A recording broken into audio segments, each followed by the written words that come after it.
जादुई तोता। एक छोटे से गांव में एक गरीब परिवार रहता था। उस परिवार में रामू और उसकी बीवी सीता उसके बेटे चिंटू के साथ रहते थे। उसी गांव में एक तोता भी रहता था। उसका नाम था रघु। वो किस्मत का धनी था। जहां भी जाता वहां किसी भी चीज की कमी नहीं पड़ती थी। एक दिन रघु उड़ते उड़ते उस गरीब परिवार के घर गया। रघु सोचता है, अरे वाह, लगता है यहाँ आज बहुत अच्छा खाना मिलेगा। मैं पेट भर के खाऊंगा। वो एक कटोरी में रखे अमरूद देखता है। अरे वाह, अमरूद, मुझे तो ये बहुत पसंद है। मैं तो इसे पेट भर के खाऊंगा। रघु तोता अमरूद खाने ही लगता है। तभी सीता रघु को अमरूद खाते देखती है तो गुस्सा हो जाती है और उसे वहां से भगा देती है। भाग यहाँ से, न जाने कहां से आ जाते हैं। मैं तो परेशान हो गई हूं इनसे। सीता के भगाने के बाद रघु चुपचाप से एक कोने में रहता है। धीरे धीरे उस परिवार की बरकत होने लगती है। एक दिन रामू और सीता खाना खाते वक्त बातें करते हैं। आजकल हमारी बहुत तरक्की हो रही है, काम भी अच्छा चल रहा है। रामू कहता है। इस पर सीता कहती है, सच कहा, भगवान हमेशा ऐसे ही हम पर मेहरबान रहे।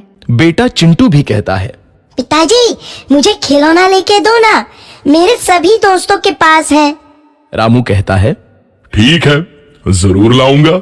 सीता कहती है, कितने खुश है सब, मेरे परिवार को किसी की नजर ना लगे। एक तरफ ऐसी बातें होती हैं तो दूसरी तरफ रसोई में रघु तोता भी अमरूद खाते रहता है। मजा आया, अमरूद खाया, मजा आया, अमरूद खाया, मजा आया। तभी सीता रसोई में आती है और रघु तोते को अमरूद खाते देख बहुत गुस्सा होती है। सीता रघु को बाहर निकालने के लिए पिंजरे में अमरूद रखती है। रघु जब अमरूद खाने लगता है तो पिंजरे का दरवाजा बंद हो जाता है और वो उसमें फंस जाता है।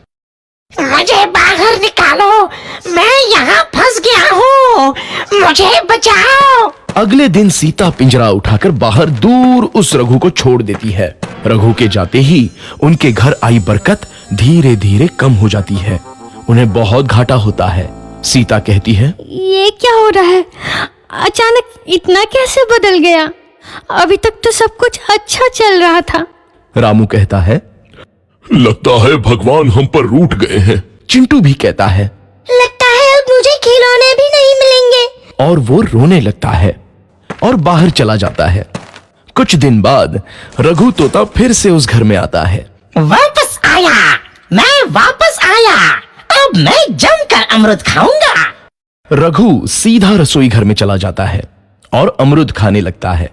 कुछ देर बाद सीता रसोई में आती है और रघु को देख कहती है, एक तो घर में पहले से इतनी दिक्कत चल रही है और ऊपर से ये तोता मुझे और परेशान कर रहा है। सीता रघु को वहां से भगा देती है। रघु उड़कर किसी कोने में छुप जाता है। कुछ दिन बाद धीरे धीरे उस घर की बरकत वापस आने लगती है। काम भी अच्छे से चलने लगता है। एक रात जब रघु तोता अमरूद खाने जाता है तो पिंजरे में फंस जाता है। ये लोग आखिर चाहते क्या हैं? एक तोते को शांति से अमरूद खाने क्यों नहीं देते? मैं कौन सा चोरी कर रहा हूँ? बस अमरूद ही तो खा रहा हूँ।